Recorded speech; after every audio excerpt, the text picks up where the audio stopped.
Physics of AI with today's special guest, Leon Eisen.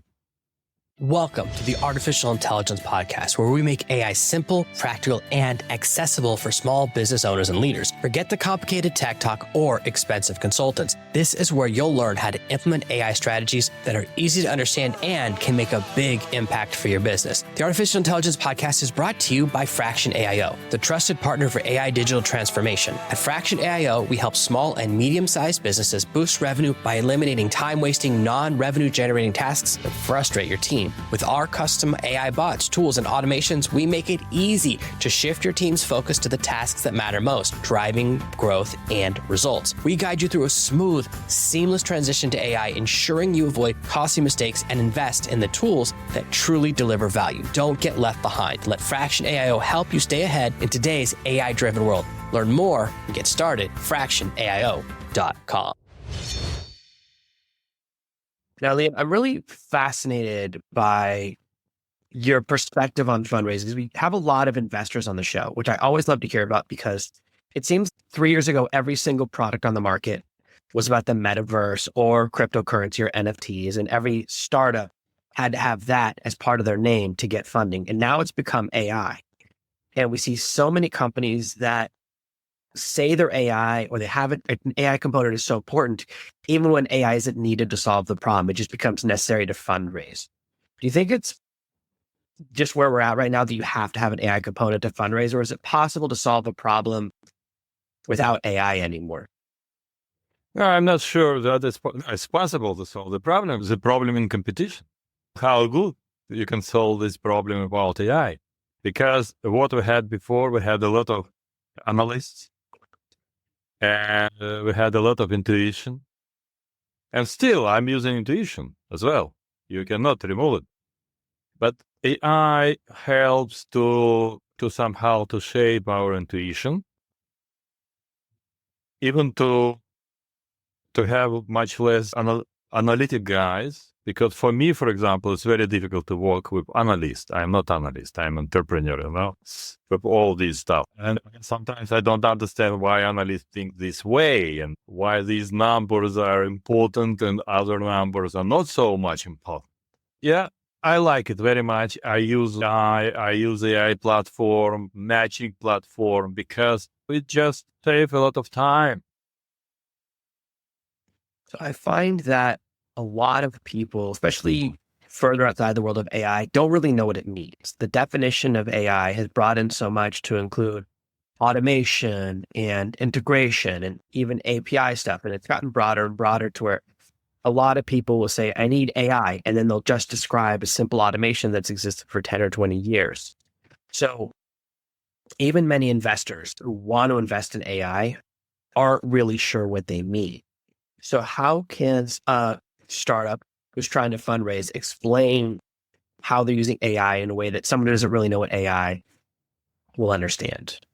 From my experience, the main confusion happens when people don't understand what is it AI agent and what is it agentic AI. And this is, I think, the main misunderstanding happens. Even before they understand what is it AI, they start to talk about AI agent. Okay, so I think that everything that you can outsource like a service to AI, any service you can outsource to AI, and AI do this for you, this is agent. Everything that, no, this is agentic AI. And everything you can outsource and take a look on it and keep guiding AI, like ChatGPT. This is AI agent, actually, yeah? So agentic AI is something that makes tasks by itself. Create tasks and makes tasks. And AI agent is something, or I like to say somebody today, whom you outsource, and you tell him what to do, and they do these tasks, and they make some answers and create some and calculate some data based on your input. So always they need your input. And the best way is a combination of both. So you give the task, in the beginning, like seed task, and agentic AI creates some sequence of tasks to implement some very important stuff. So this is the future, and this is what any robot will do, actually. So a lot of companies are now adding an AI component or trying to have just enough AI to get to that next fundraising round.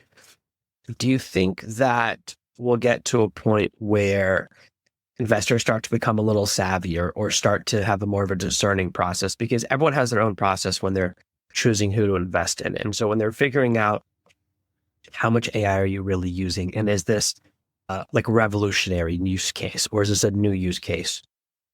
Where is the kind of magic, or where's the bright line, or where do you see the future going? I would separate this question, very good question, on two questions. First question, as investor and venture partner, I look at the company, if company is using AI in their operations, or their product is based on AI or using AI. So that's very important. So it should be, even if maybe it's not high tech company, but they have to use AI in operations to outperform competition. And if they don't do it, even I don't take this company seriously, because I don't want that for money of investors, they do something manually for half of year instead of half a week, because time is money for investments, for investors. So this is from one side. And from another side, it should be how we use AI to evaluate the startup. I think this is the question, and where we're going with this. I think in Wall Street today, you can outsource to AI your tracking share stocks and to deal with stocks. All deals you can outsource to AI. But this is based on good history of trading. So you have a lot of data. What kind of data you have about startup? Maybe if this startup is in a round E, B, E, I don't know, you have some data that you can outsource to AI to evaluate. But in the beginning, pre-seed, seed, round day, what kind of data startup has? Nothing. It's not enough to teach AI to evaluate. So I think today that's impossible using AI for investment decision in startups in early stage. Yeah, something I've seen that I find really interesting is everyone now writes their resumes with AI, and every company uses the same AI to assess their resumes. So we're seeing that all the stuff is created and assessed by the same AI. So ChatGPT is judging the resumes it wrote itself. And I've seen more and more startups using AI to create their decks, to create their proposals. And then companies get so many proposals. What are they doing? They're having AI go through them. So we're seeing the exact same thing we've seen in the hiring space is now happening in the investing space, which is we're using AI to create more decks so we can send decks to customize to more companies, and more investors are using the exact same AI tool to sort it down. So is it really solving the problem? I'm not sure. And I'm really glad you brought up the backend part of AI, because we often are so distracted by the customer facing component. Is the company using AI to create a new product? But using it in the backend can make a huge difference, whether it's communication between the customer support team and the tech team, so they are a little more connected, because tech people and customer support people speak very differently. I would never let my engineers or my tech team talk to a customer. It's like such a different language. So there's these things that allow us to increase efficiencies in the backend that are just as important. When you think about the trajectory of AI, because at first it was just a chatbot, right? It was just, it could help you, it could chat with you, and then you ask some questions and copy and paste. And now this year, like you said, everyone is saying agent, everyone is saying agentic. It's become the year of the next iteration. We move past, I want to chat and I want it to do the task, and then I check its work at the end. And I find that this is where a lot of people struggle to know what's hard or what's easy. Whenever I talk to a potential client and they'll say, I know this is really hard, and then what they describe is really easy.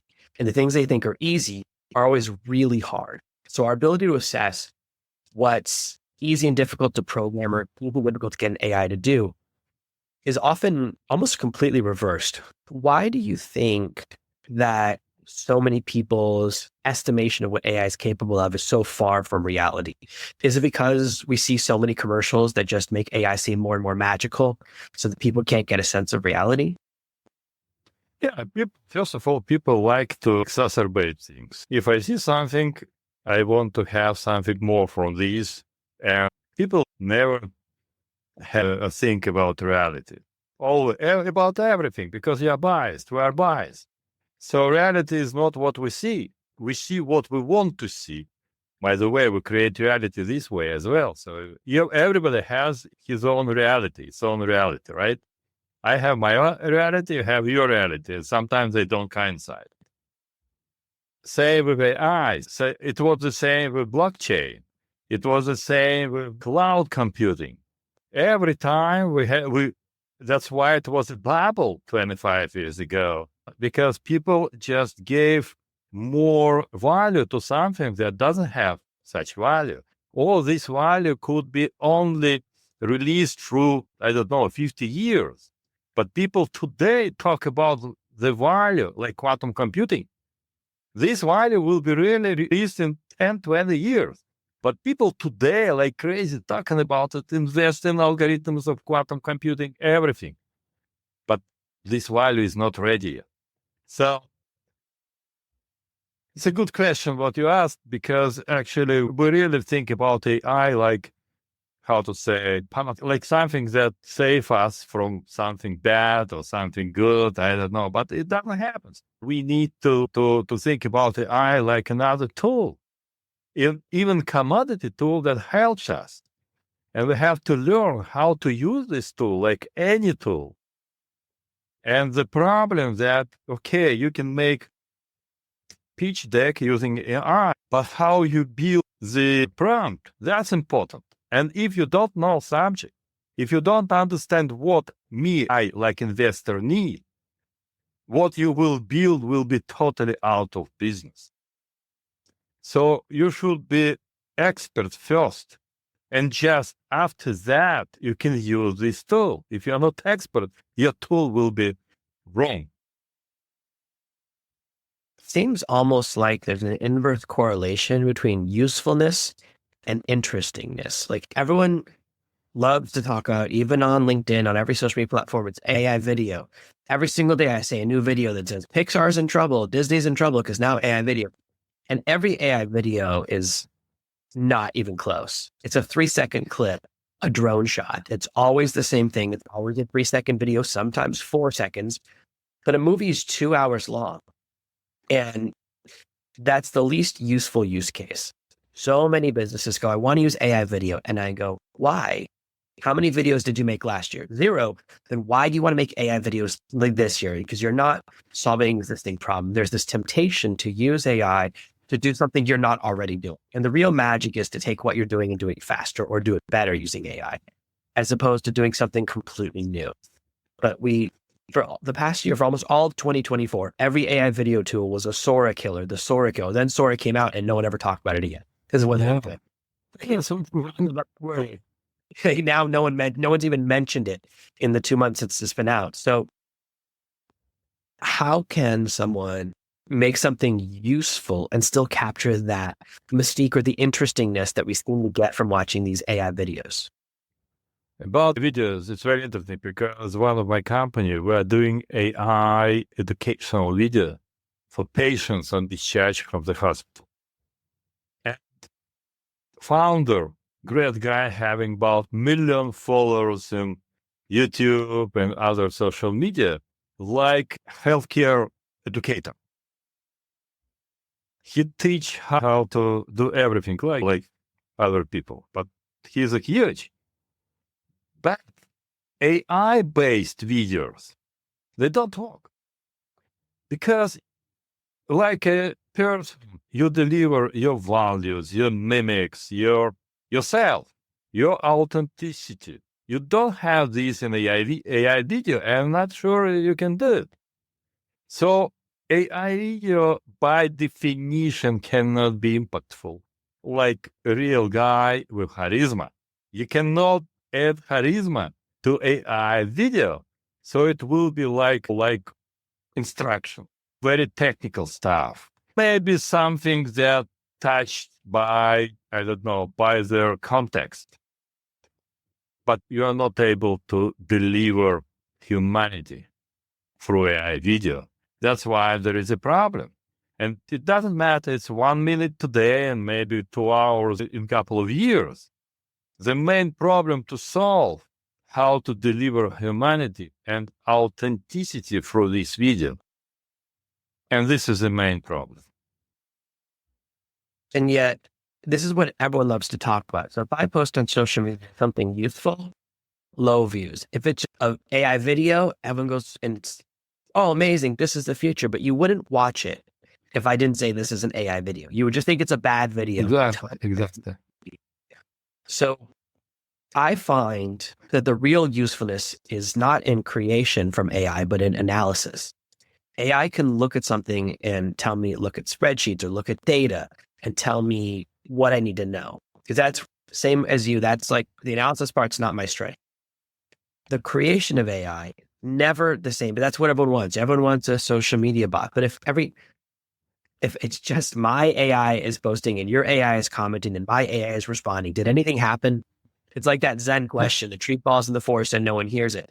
Who cares if an AI talks to AI on a social media network? So a lot of the phase we're in now with AI is really about multi-step processes. It's going into AI automations and bots. And we have this issue, as you brought up earlier, that agent and agentic sound the same, but they mean something different. And we're seeing that chatbot or bot means 50 different things to 50 different people. The definitions, we really have this problem where nobody knows what the words mean because the definitions haven't locked in. So how can we create a language? Because so people outside of AI world definitely don't know what it means because it doesn't mean the same thing to two people. A bot that I make that's a fully automated bot that doesn't interact with people has the same name as a bot that I put on my website in the corner that people talk to. So how can we better explain what we do so that people understand it and understand the differences and the usefulness? First of all, try to explain to your, I don't know, daughter and son, 8 years old. If they understand, everybody will understand. And what I learned, interesting thing, who is the most influential? And as easy and straightforward you can explain things to people and they understand, you become influential. So it's not about your ability to think.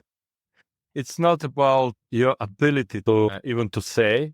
It's about your ability to explain things on a level that 95% of people understand. Another 5% scientists, they need some high-level language. That's okay. But for 95% of people, you should explain them on the, I don't know, second, third grade level. And even for me, if I need, I'm PhD in quantum computers and quantum physics. And if it's a new subject, I don't understand. If I not explain on the second, the third grade level.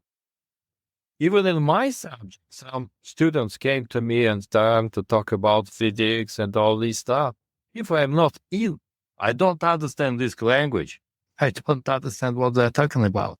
How to explain? First of all, we have to learn how to do it in very easy way, very simple language, very simple word. This is first. And second, how to create logics.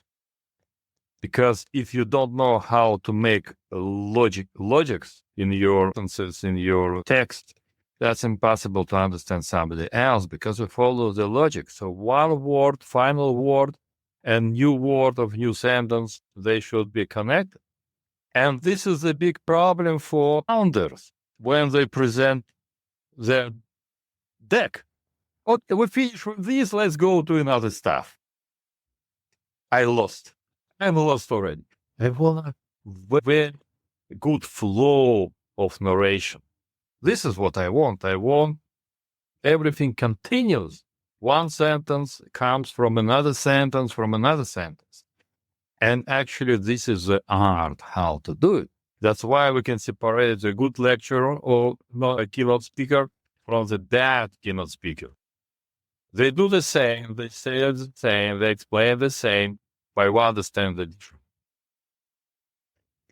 Yeah, I think this is really important to really help me change my perspective too, because sometimes if there's a new AI concept every week, there's a new update, there's a new thing, and I'm watching several hours of videos a day trying to stay updated, but there's always something I don't know.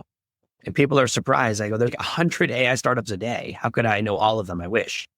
I stay up to date in news as much as I can, but I kind of have to hear about it, then see someone else do it, then try it myself, then master it before I can explain it. I have to go through those phases, right?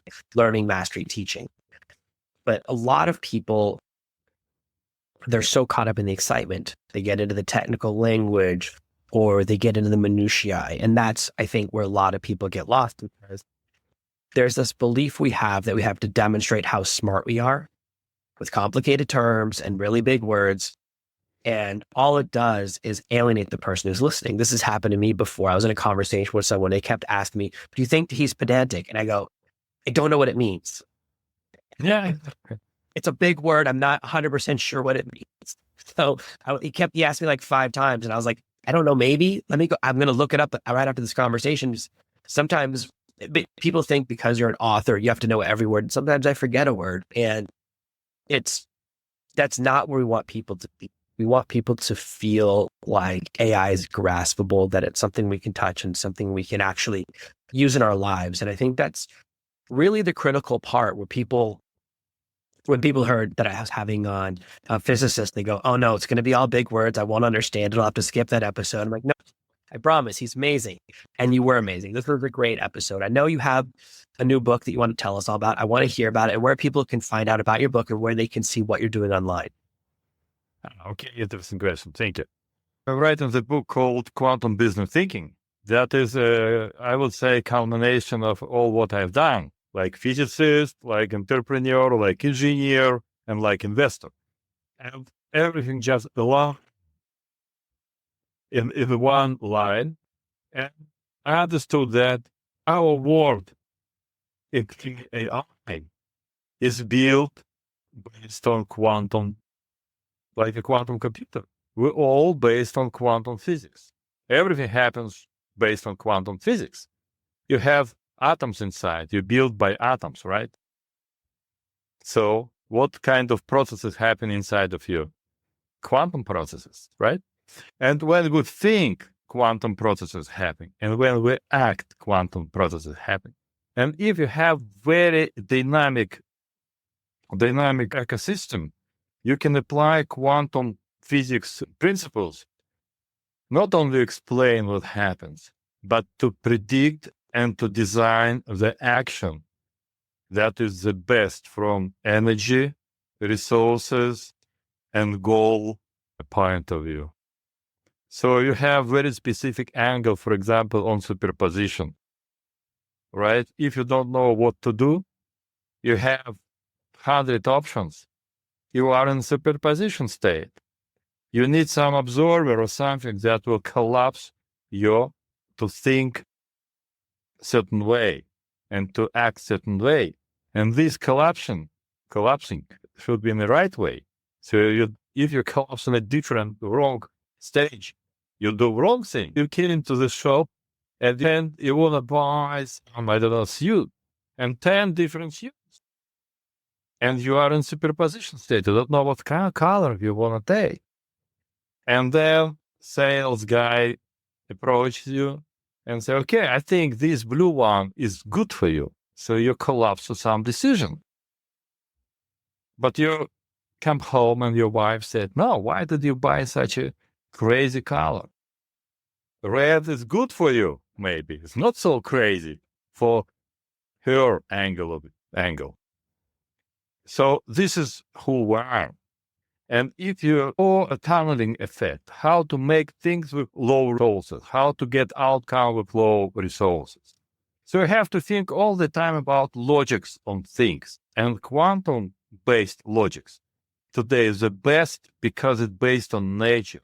So if you think, even I call it a sweet spot of thinking, because there are different types of thinking. There is a normal thinking, there is a overthinking, there is a biased thinking.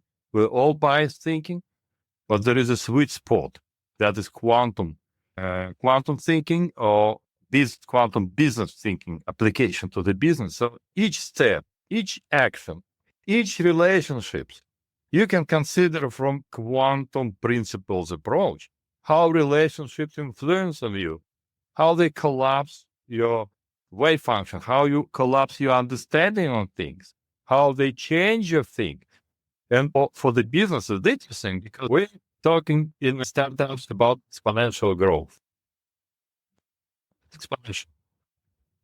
But it never happens exponentially. It happens sometimes, but it's outlier. It's usually like really, boom, then again. And if you think about quantum growth, exponential quantum growth, you grow by leaps. Okay? You jump from one stage to another. And what does it mean? You build balanced business. Because any side of the business happens because you forgot. You sell, but you forgot to make a good customer success. You're done with some plan. But if you do everything, balance and go as a wave front, you can build very balanced and very steady growth by quantum leaps in your company. So this is what I teach companies. I help fundraising and I help grow, and I use quantum physics. Even sometimes I do not bother founder to learn about quantum principles. I just use it by myself, like a culture to help him. I don't tell him that this belongs to quantum physics because it would ruin his brain. But sometimes if I see that people could understand, I teach exactly. I say, this comes from this principle and this comes from another principle. And this helps. So sometimes I give people some tools to use, and sometimes I help people to build their own tools. That's amazing. And where's the best place to find out about your book and find you online? It will be in Amazon. It's not ready yet. Actually, very late. Takes a lot of time. I have a lot of stuff to do. I have companies. I'm a venture partner. I'm still entrepreneur. And I do a lot of stuff. How the focus happen? I teach startups to be focused, but by myself. I focus, but okay. I want this for my career to be the focus now. When it comes out, we'll make sure to put When it comes out, we'll be sure to put a link below the episode, and we'll share it with our audience because I know people are going to dig on it. Thank you. My LinkedIn. Yes, my LinkedIn is my page, my lead page, I would say. So. Oh, you met, so I know. Great. So amazing. Thank you so much for being here for another amazing episode of the Artificial Intelligence Podcast. Thank you, Jonathan. And I really encourage people to read my paper in Forbes called I-Powered Entrepreneur. Just to understand what entrepreneurs need to use AI and how to approach AI for entrepreneurship, specifically in different areas of entrepreneurship. Sounds amazing. I'll make sure to link to it as well. Thank you so much. Yeah. Thank you. Bye. Thank you for listening to this week's episode of the Artificial Intelligence Podcast. Make sure to subscribe so you never miss another episode. We'll be back next Monday with more tips and strategies on how to leverage AI to grow your business and achieve better results. In the meantime, if you're curious about how AI can boost your business's revenue, head over to artificialintelligencepod.com/calculator. Use our AI revenue calculator to discover the potential impact AI can have on your bottom line. It's quick, easy, and might just change the way you think about your business. While you're there, catch up on past episodes, leave a review, and check out our socials.